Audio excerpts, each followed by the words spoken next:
Pois é, esse aqui é o apartamento onde Magdalena morou há quase 50 anos atrás. O lugar é lindo, maravilhoso. O interessante aqui na Europa é que passam-se 80 anos, 100 anos e as coisas só melhoram. Só há um aperfeiçoamento daquilo que já existia. O casario antigo, tudo fica igual. Você pode visitar cidades com prédios de 200 anos, como tem aqui em Amsterdã, prédios com 500 anos, da idade do Brasil. Há um cuidado em se manter a história. Eu vou mostrando a vocês esse caminho de volta, né, mostrando um pouquinho dessa cidade fantástica que é Amsterdã. Alô, Madalena.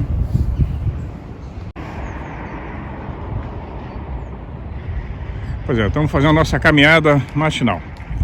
Como já comentei em outros vídeos, aqui nós podemos fazer a caminhada sem problema nenhum, não precisa usar máscara, o governo incentiva, nós só precisamos usar as máscaras em locais fechados, lojas de comércio, no ônibus, no metrô, no trem, etc. Mas podemos caminhar, é outra filosofia, outra mentalidade. Cada país tem a sua regra, né, específica. Não é, dona Magdalena? Bom dia. Oi, Morgan. Oi, Morgan. Aqui, ó, a máscara daqui no bolso, né?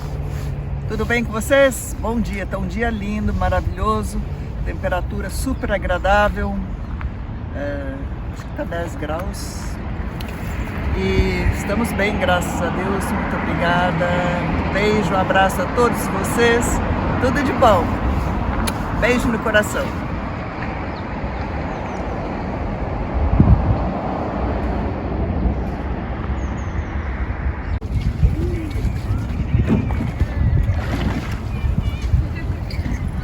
Esse é um belo dia de domingo, com...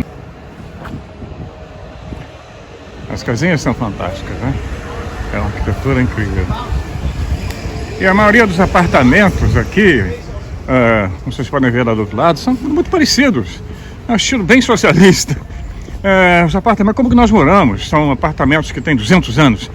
As escadas são estreitas, não tem elevador, mas foram reformados. As esquadrias de madeira foram substituídas por esquadrias de plástico, mas mantiveram a aparência. Está assim há mais de 100 anos. Sim? Bem mais, né? Aí, o pessoal saindo de bike, nós estamos em lockdown, mas não é como em outros países. Como eu expliquei, aqui é um pouquinho diferente. Então, votando agora no parlamento, a suspensão do toque de recolher.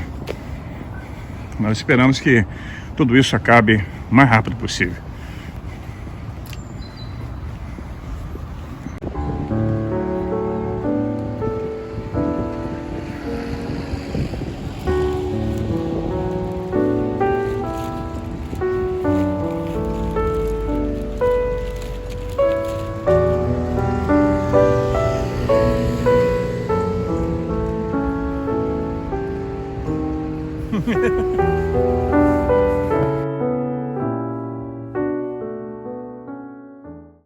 Ó, estamos aqui de volta.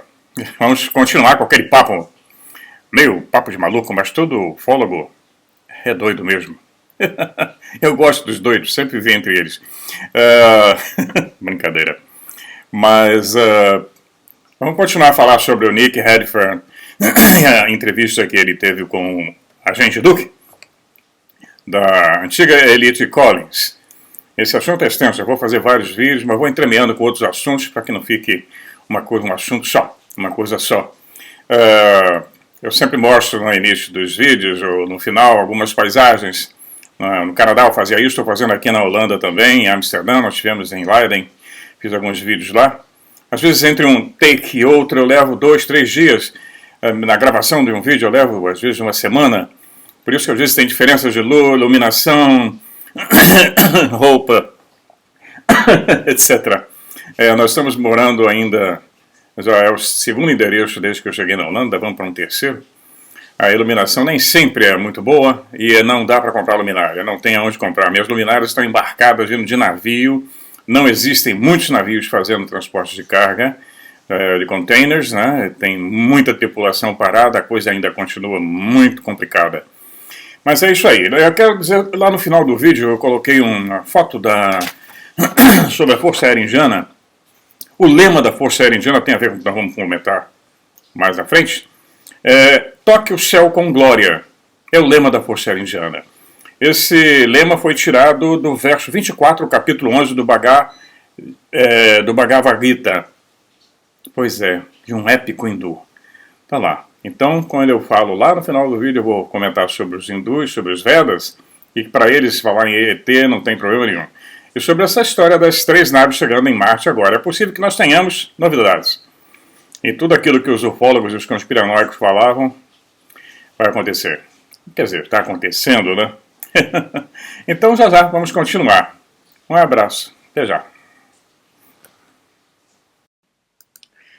Pois é, e aí a novidade, quer dizer, já não é novidade, mas as pessoas não prestam atenção. Hoje em dia tem outro assunto chamando a atenção do planeta inteiro. Então as notícias saem, quase ninguém percebe, mas saem no dia 13 de fevereiro, agora de 2021, uma reportagem no jornal The Sun, nos Estados Unidos, depois foi replicado em vários jornais, que o Pentágono admite que tenha testado destroços de acidentes de OVNIs, e que essas descobertas poderiam mudar nossas vidas para sempre, como diz então o especialista Emma Perry. Ele conta na reportagem que o pesquisador Anthony Bragalia escreveu para a Defense Intelligence Agency, o DIA, é o DIA, Agência de Defesa e Inteligência dos Estados Unidos. É mais fácil assim, né? Então ele escreveu para lá solicitando detalhes de todo o material OVNI que eles mantêm e o resultado de todos os testes que eles estiveram realizando. Ele escreveu, abre aspas, isso pode incluir destroços físicos recuperados pelo pessoal do Departamento de Defesa como resíduos, destroços, material disparado ou acidentalmente pelo fenômeno aéreo não identificado ou objetos voadores não identificados. Na resposta compartilhada no jornal The Sun, a DIA, o Departamento de Defesa, divulgou 154 páginas de resultados de testes que incluem relatórios sobre um misterioso metal que mantém a memória, aquele de Roswell, que você dobra e ele volta, chamado nitinol. E ele volta, você dá massa ele todinho, ele volta à sua forma original. Isso aí é descrito lá no incidente de Roswell, lá em 1947. Pois é, aí. Só não vê quem não quer. E às vezes eu recebo uns comentários, é balela, é mentira. Tá aí, pesquise, vai lá. Se não souber inglês, use o Translator, faz umas adaptações, pergunte. Mas está saindo nos jornais. Não sei, saiu aí no Brasil, mas nos jornais no mundo inteiro saiu. Então nós temos aí cada vez mais evidências surgindo. Eu comentei em vídeos passados, lá no ano passado, antes das eleições americanas, que só um ataque de falsa bandeira ou algo muito louco acontecesse no mundo iria interromper a divulgação dos segredos com relação a objetos voadores não identificados, a discos voadores e os ETs. A coisa vinha avançando durante o governo passado, gosta ou não gosta da pessoa, simpatiza ou não, mas estava avançando. Foi ali que o Pentágono confirmou que fazia pesquisas, que o Luiz Elizondo foi a público publicar os vídeos, depois foi confirmado pela Marinha, confirmado pelo Pentágono, e o Trump, antes de sair do governo, colocou uma ordem, uma diretriz,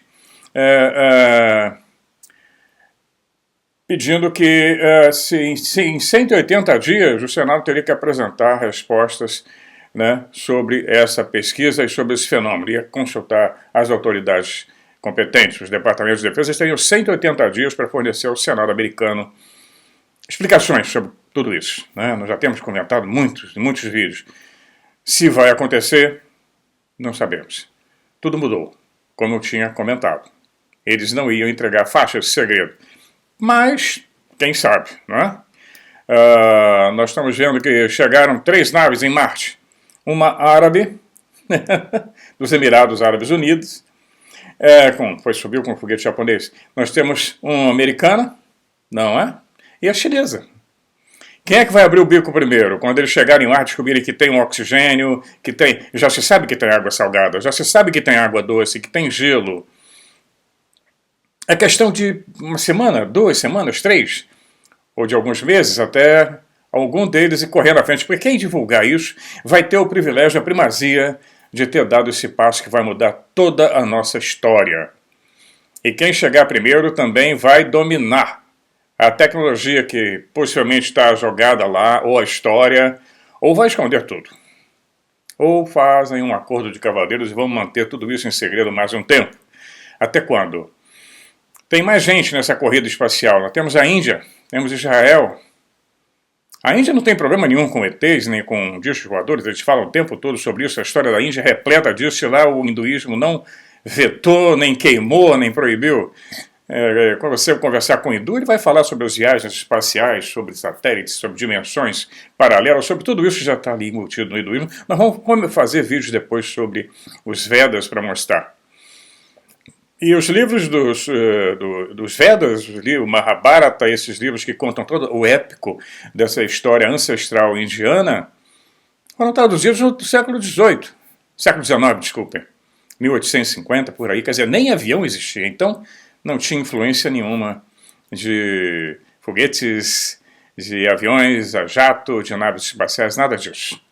Foi bem antes da invenção do avião e bem antes dos balões.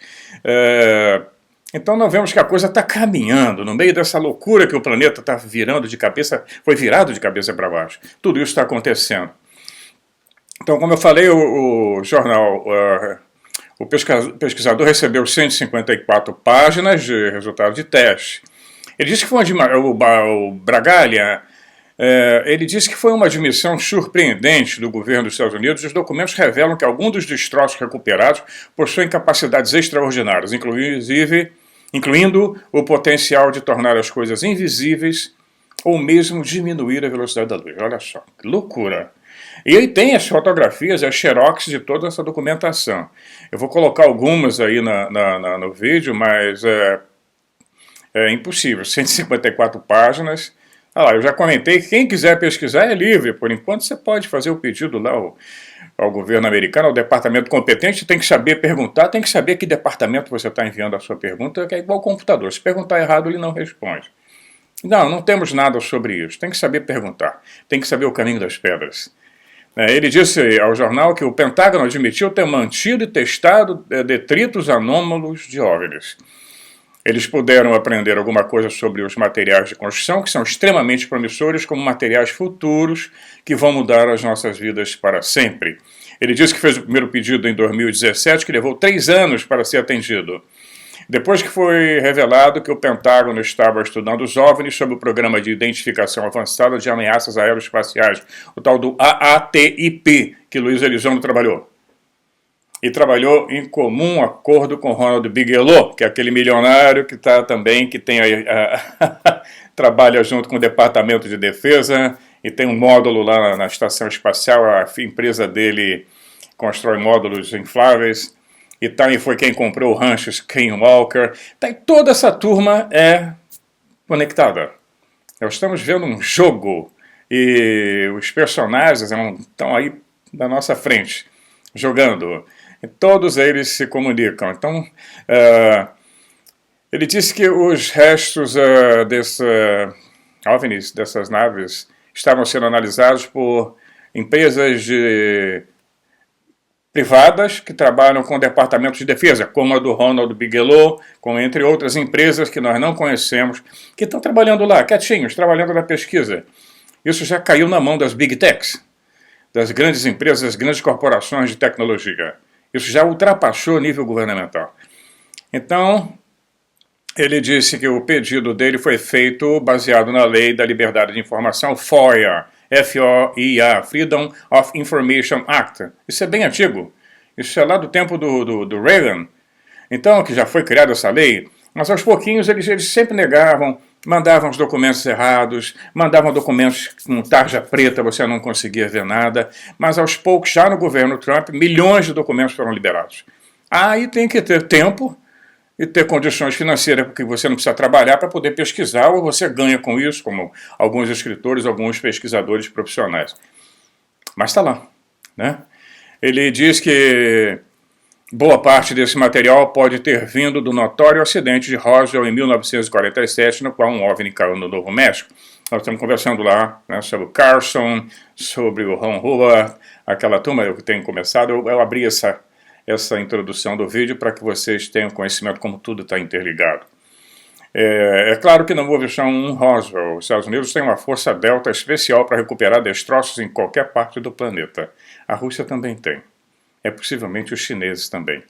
Só que os americanos têm um pouco mais de penetração, têm mais aliados. Então, onde cai, eles vão lá e pegam. E ninguém fica sabendo. Isso é acima do nível governamental. Não se iludam, não. O presidente não manda nada nessa área. Ele é apenas um marionete. Ele diz que o tal do nitinol é uma liga com memória que lembra sua forma original, ela desdobrada volta ao normal. Isso é característica, como eu falei, foi relatada por várias testemunhas do acidente de Roswell. O Pentágono não revelou isso, ele não disse que era de Roswell, claro. Mas ele disse que o material não pertence ao nosso mundo, é estrangeiro, como eles chamam, né? Eles estão omitindo informações evidentes e também não dão o nome dos cientistas, nem quem está trabalhando, a não ser, né, que tem a da Bigelow Aerospace, que o nome da empresa do Ronald Bigelow é a Aerospace, e o símbolo é um grey. Na parede lá do prédio das indústrias dele é um grey. Ele há pouco tempo mandou todo mundo para casa por causa da pandemia, mas provavelmente ele vai contratar todo mundo de volta. Ele diz aqui que na entrevista que ele mandou todo mundo para casa da sua fábrica em Las Vegas em março do ano passado, quando surgiu a pandemia, né? Mas, então ninguém tem muita informação. E os funcionários que são abordados não falam nada, é evidente que não vão falar, ninguém é louco. Quando você trabalha para o Departamento de Defesa de um desses países, você se aposenta e nunca vai deixar de ser funcionário. Você nunca vai deixar de ser agente dessas agências, de ser um funcionário.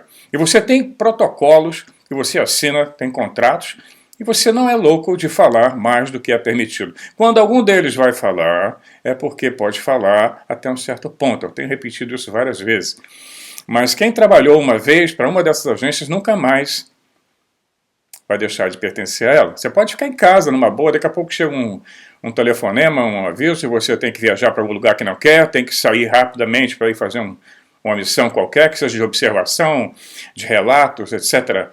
Isso abre uma coisa incrível. Então eu garanto a vocês, nunca mais o camarada deixa de ser funcionário da empresa. Nós estamos falando do Duke, né? Na entrevista que o Nick Redfern marcou com ele, quando o departamento lá que ele consultou disse que ia enviar uma pessoa, um agente, é o Duke, que evidente não é o nome dele. Mas nós vamos já continuar com aquela história. Eu só abordei isso aí para vocês verem como as coisas estão acontecendo enquanto nós estamos no meio dessa confusão toda, que esperamos, se não acabe, não vai acabar, que pelo menos volte a algum novo normal, que a gente possa voltar a nossa vida como nós vivíamos. Quer dizer, não vamos conseguir voltar como nós vivíamos, mas de uma forma diferente, mas com liberdade, com uma certa liberdade, pelo menos ir ali na esquina, poder entrar numa sapataria, numa papelaria, fechado por aqui ainda. Isso tem atrapalhado todo mundo, está um desemprego total no mundo inteiro. Nós estamos torcendo, eu peço todo dia a Deus que essa coisa vire, que nós possamos olhar alguma luz lá no final do túnel.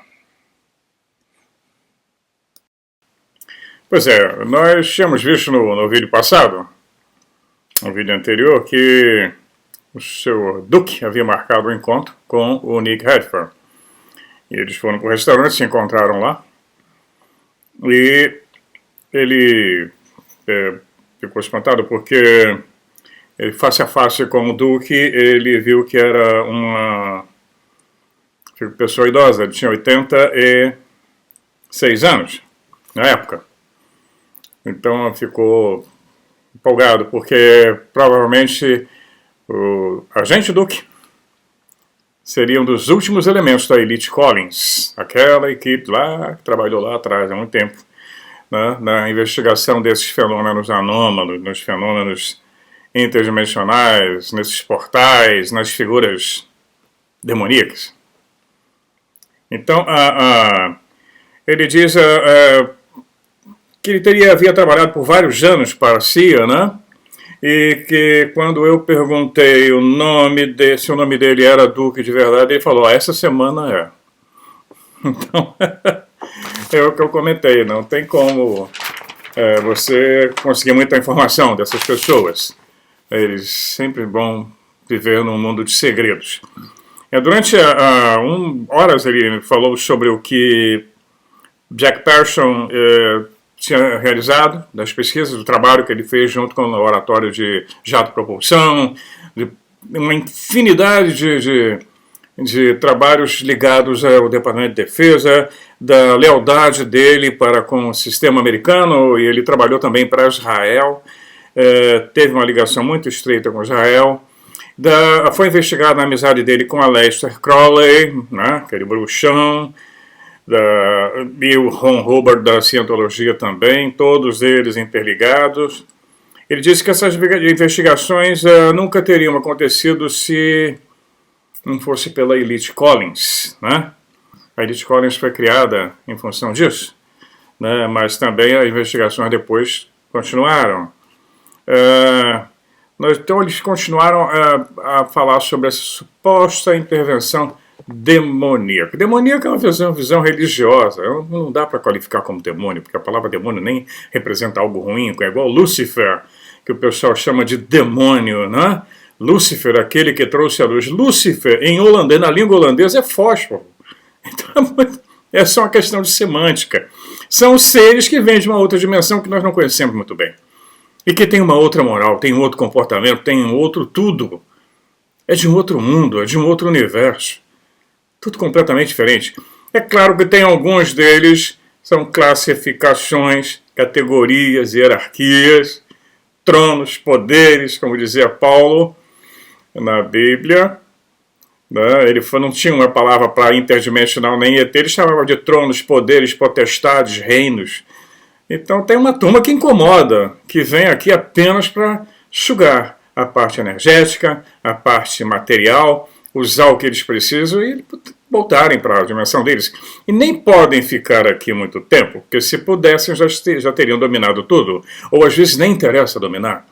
Às vezes interessa manter essa fazenda, onde eles podem fazer a colheita, seja de energia, seja de ouro, seja de sal, seja de algum produto que eles precisem metabolizar, que seja. Daí, lá nos vídeos passados, eu falei sobre os híbridos. É bom quem está chegando agora no canal, veja lá os outros vídeos, são dezenas de vídeos. Vejam lá, eu já falei, às vezes eu tenho que repetir o que eu falei lá atrás, vai atrasando o desenvolvimento. E nós estamos numa época de muitas mudanças, como eu tenho comentado. Então, quando eu falo demônios, é como está escrito no livro, o Nick Hadford, ele tem um viés católico, cristão, então ele analisa sobre esse viés. Tanto que ele teve um encontro com um sacerdote luterano. Então, eu uso às vezes a palavra demônio, mas sem nenhuma conotação com religião. Tá? É só uma questão de semântica. Vamos falar de seres avançados, né?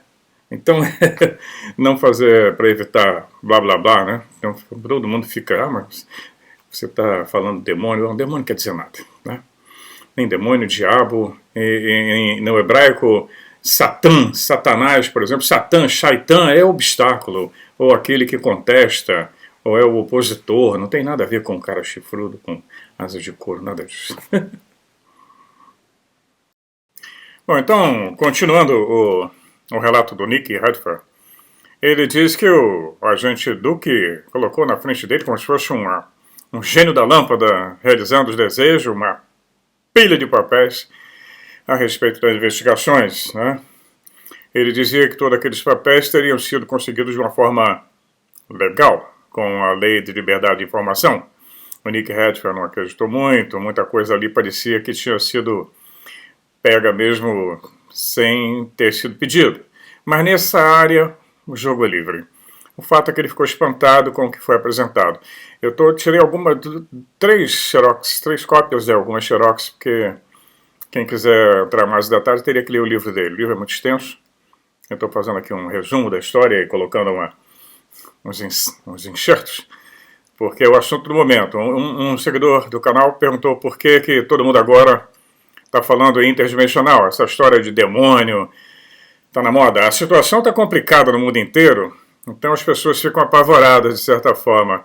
Mas acontece que esse assunto da interdimensionalidade já vem falado desde o tempo do Allen Hynek, lá no livro azul, no Blue Book.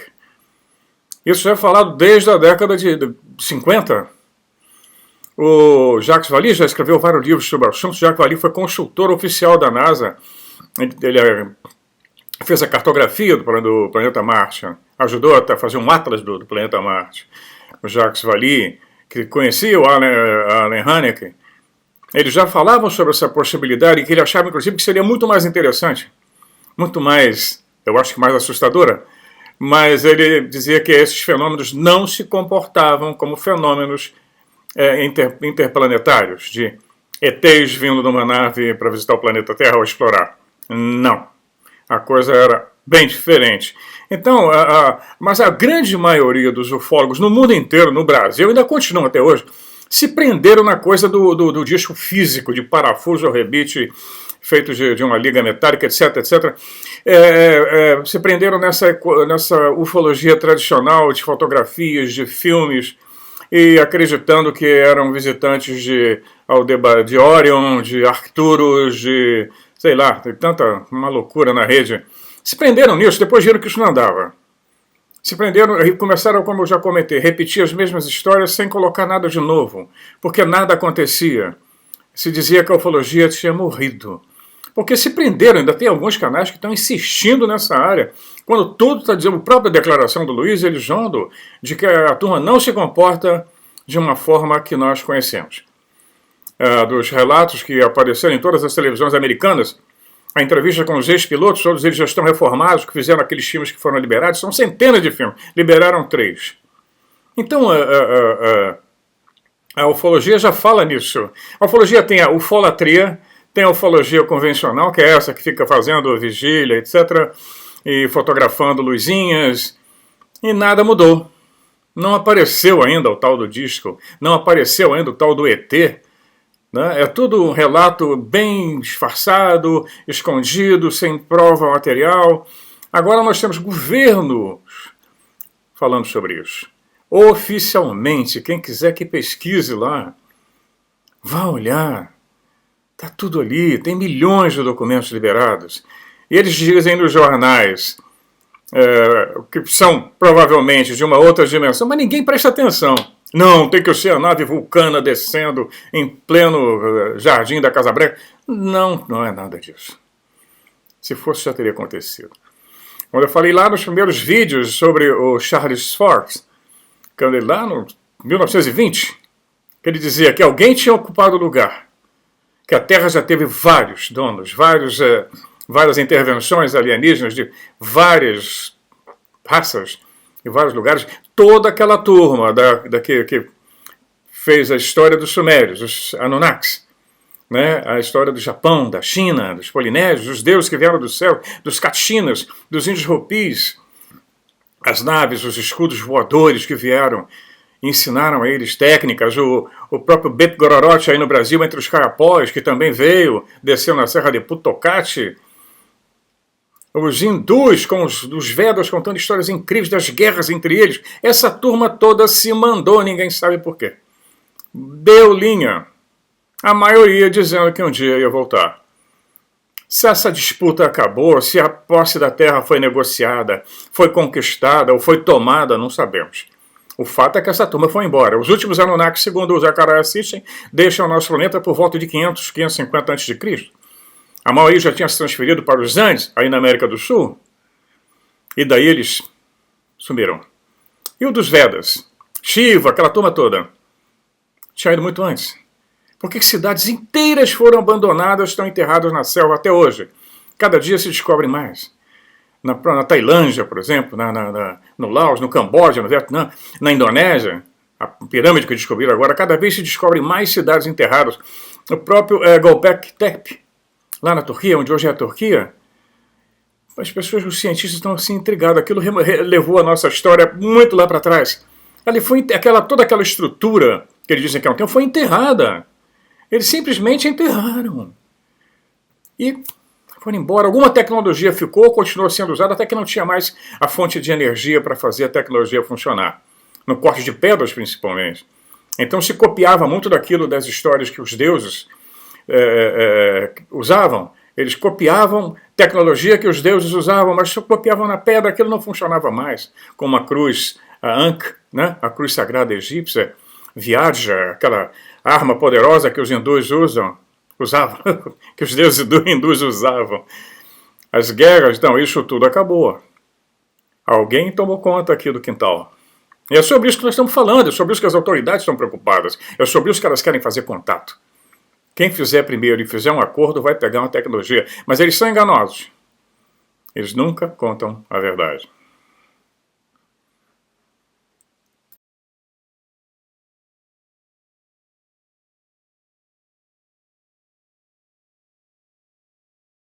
Pois é, muita gente não viu a foto que eu coloquei no vídeo passado, da entidade canalizada por Aleister Crowley, que foi essa aqui, que ele chamava de Lã.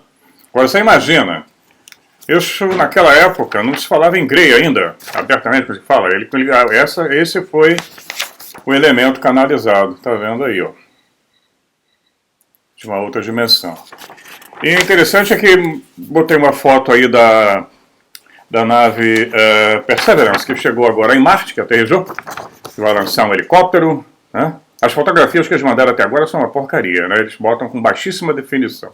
É claro que existem canais que eles transmitem por canais especiais, são diferentes dos canais para o público, não tenho dúvida.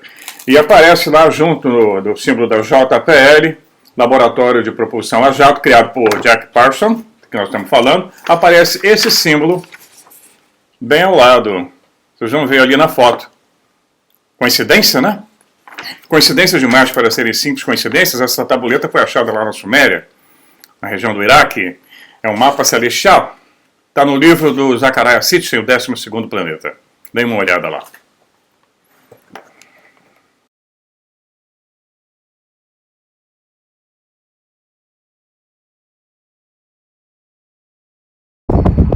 Oi, minha gente, tudo bom com vocês? Estamos aqui, ó, fazendo um passeio gostoso pelos canais de Amsterdã, um bairro fora do centro. E como vocês veem, a gente pode fazer caminhada assim, sem máscara, desde que a gente mantenha uma distância de 1,5 metro de outras pessoas. Estamos gostando daqui. O Arimateia queixa que o idioma é difícil. Ora bola, se você aprender a falar Amsterdam heeft 88 prachtige grachten, você tá bem, é simples assim, né, Arimateia? Não é não. Agora vamos passeando. Traduza o que você falou. Amsterdã tem 88 lindos canais, estamos num deles. Como Veneza. Beijo no coração.